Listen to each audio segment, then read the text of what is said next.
Hello and welcome back. I'm your host LPO Tree. Today we're going to be playing with Carbine, the Wind Sniper. I changed his runes, so now he is Vampire Revenge, Attack, Crit Damage, Attack. Since he awakens in speed, you don't have to do too much. He also has his passive that does attack bar 100%, and he gives himself his own attack power buff, so we don't have to really bring that if we don't have to. And if you forgot what he does, his recent buff gave him a little bit more damage on his first skill and ignores all damage reduction effects. He also has a hidden name where when he's in the hidden name stance, he'll do an extra 200% damage. And you have this slightly protection right here with the glancing hit, which will trigger his passive, and then he'll cut, and then he'll be able to snipe something. So you're wondering what he does. Anytime a water unit hits him, basically, he'll get an attack buff, and he'll steal the turn and do a lot of damage. But quite frankly, where else are you going to use him? I mean, you can't really use him Giants, Dragons, or Necros, especially for speed teams. I mean, your best possibility is the Water Rift, but even then, you need to make him frontline, and you have to have him max skilled. You could probably have something better there anyway. So otherwise, you're just left with basically PvP offensive units. I mean, you wouldn't take him to lab, you wouldn't take him to TOA. So he's actually pretty bad. Even then, the PvP things you have to bring him to is selectively water AoE units. Because the more fire they got, the more weaker he gets. I mean, especially if he's not max skilled. So anyway, let's go and try him out in PvP, see what I think.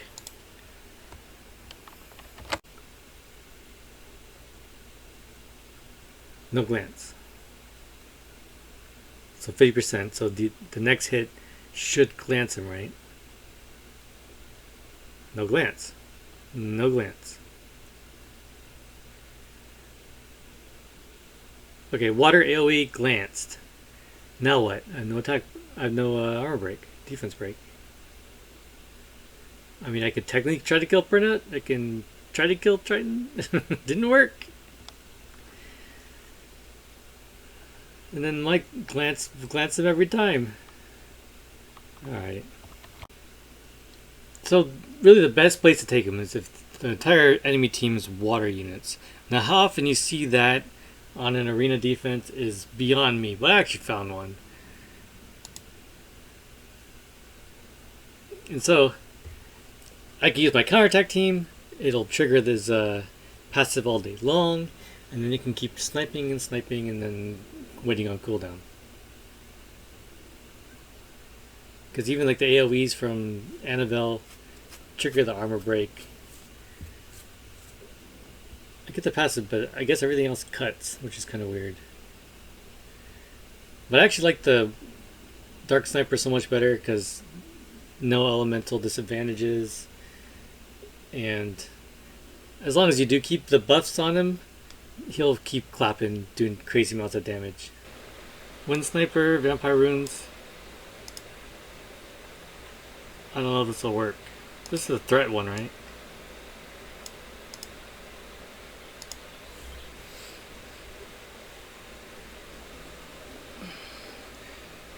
Normally I would have brought Kumar, but I want the defense break.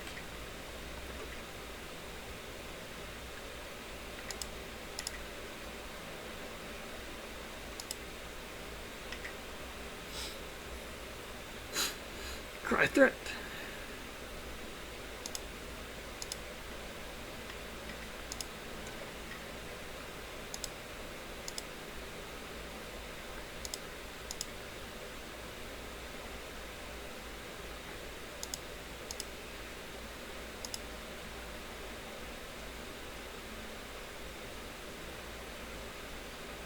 Okay.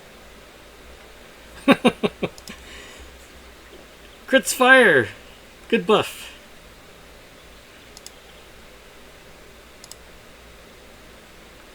Can you stop that?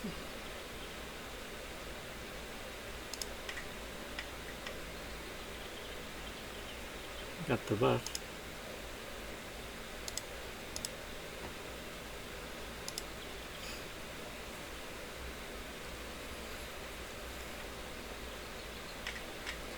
Oh, again. Just sit down, son.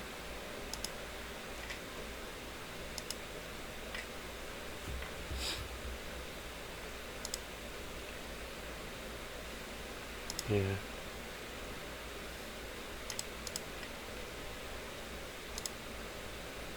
Can I have a brick? Ooh, nice crit. Counter, counter, counter. And zap. 63. So let's try to bring him into Guild Wars.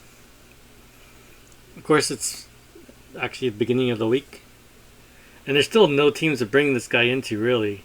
I mean, it's basically one of these, or there's a Jean Perna Chandra team that we'll try maybe after this, if he's still alive. This is how you test for damage.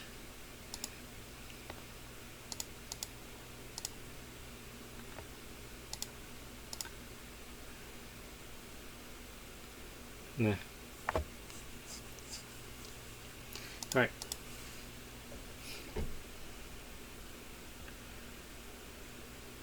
So then they're going to glance. This Chandra glance.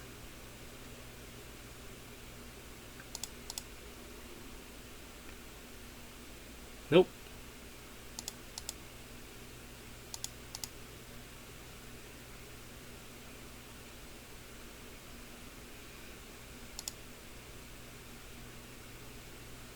Nope.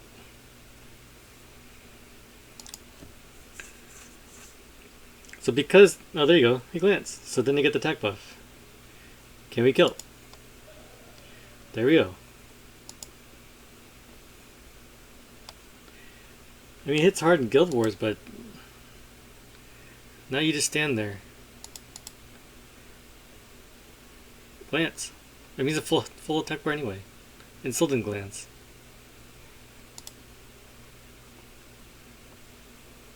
Almost rather have the Chandra stay alive.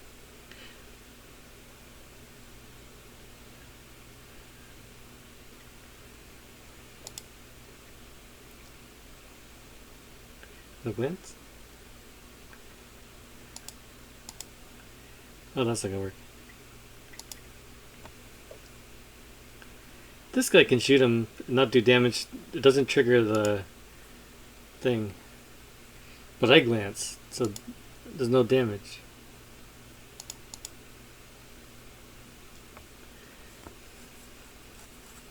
No glance. I mean, glance the panda.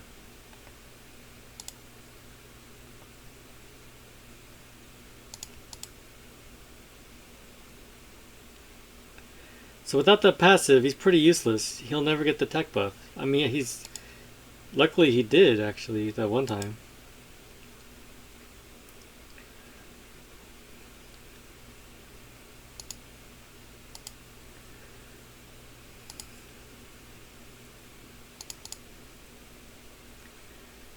He needs AoE.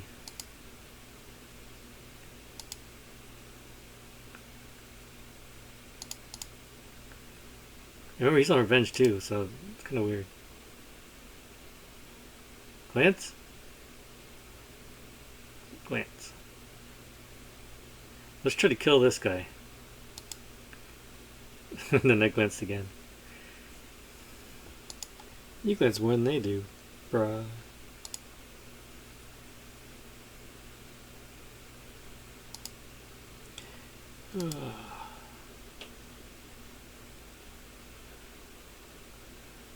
Can I kill? Alright. Wind sniper action. Wind sniper, vampire runes. I don't know if this will work. This is a threat one, right?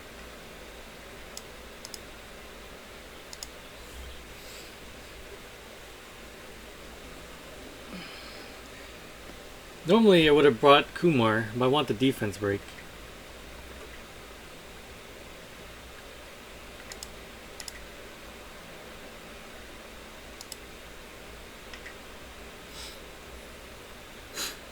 Cry threat.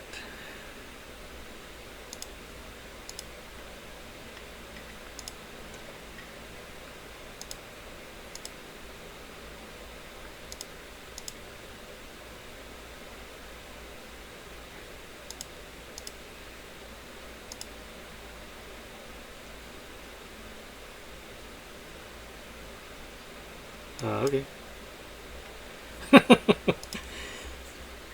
Crits fire! Good buff.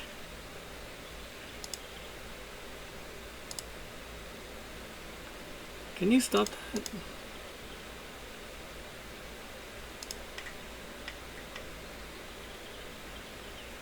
Got the buff.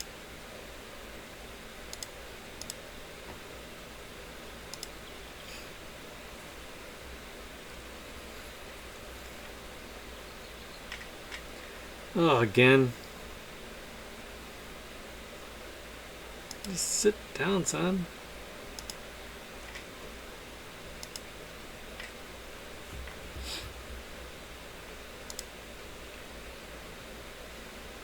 Yeah.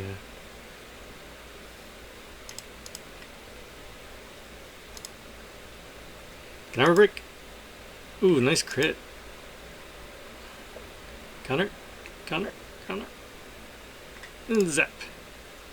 63.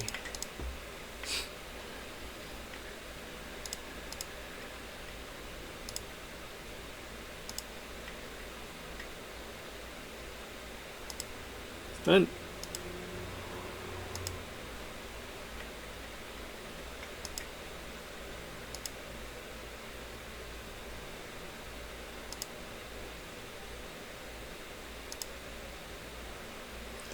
Not just a waste of time. Alright. Wind Sniper OP. And we're back. This is Carbine, the Wind Sniper. He's arguably the worst Nat 4 I've ever seen. I mean, that's just my feeling of it. He is a single target nuker with no other utility, no other benefits for his team. He can't kill on his first turn. So already that's like, what's the point? And then he needs to be max skilled, or at least the second skill needs to be max skilled in order for him to be okay. And that's horrible. I mean, you already can compare him to our most recent Wind Hall of Heroes monster was Tanya. Tanya doesn't lose a turn when she gets her attack power buff, and it's 2 turns. And then she can nuke right off the bat 2 monsters, up to. And you already get skills for it because of the Hall of Heroes. And then you can probably just Lucian everything anyway. And you probably don't even need skill ups for him because the Amp Magic, you just, first turn, just use it. And it'll probably do the same damage that he's going to do on his second turn, even if the attack bar gets boosted, because he still needs the defense break. And chances are he just cut them because his attack bar went to 100 and you just went in front of your defense breaker. So I don't know, I think he's just really bad. You feel like that, Contest never built him? Because the attack bar part was never the problem. I mean, he was already bad way back then when he was first released, and then everyone just blocked him out of their minds. I mean, we actually got free ones of these, so everyone that got a Wind one said he was bad. And so they could easily buff him. I mean, I don't know why they just kind of like half-assed it. Basically, attack power for 2 turns is amazing if they give this to him. Because then, if they do manage to glance him, you're at least rewarded by having an attack buff while you're in hidden name. That way you don't have to worry about them having to glance you again for the passive to trigger while you're in hidden name to fire. Because if that never happens, you're just going to be hidden name without an attack buff. They can actually do a team utility by doing attack power for your entire team. They could do what a lot of people thought in the beginning of both when he was released and in the most recent podcast about talking about the buffs. Everyone thought that the enemy's attack lands as a glancing hit on any ally, this would trigger. Even then, that's I mean, obviously you need a glancing unit and a whole bunch of other mechanics for that to happen also. Not out of the possibility. They can also put this part increases the chances of receiving a glancing hit by 50% to his passive. That way, when he's in sitting duck mode, At least there's a 50% chance for any unit to glance on him. This would trigger. Hopefully it's a 2-turn attack power thing, and then he goes into hidden name with attack buff. And then because you added the 50% also to the passive, you get about a 100% chance for glancing on hidden name. Give or take the conquest calculations, you know how that works. And then he'd be decent. They can also buff the hidden name part in general, because all of them have that same problem of giving up the first turn for damage that most other units are going to do on their first turn. And you give up almost nothing. I mean, 50% chance not to die on your first turn. At least like the Wind Panda will get the counterattack, the healing for his entire team, and then he has a huge threat of if you hit him, he's going to retaliate with that damage, the armor break. So what they want to do here, yeah, give them attack buff, give them the counterattack, like chance to counterattack.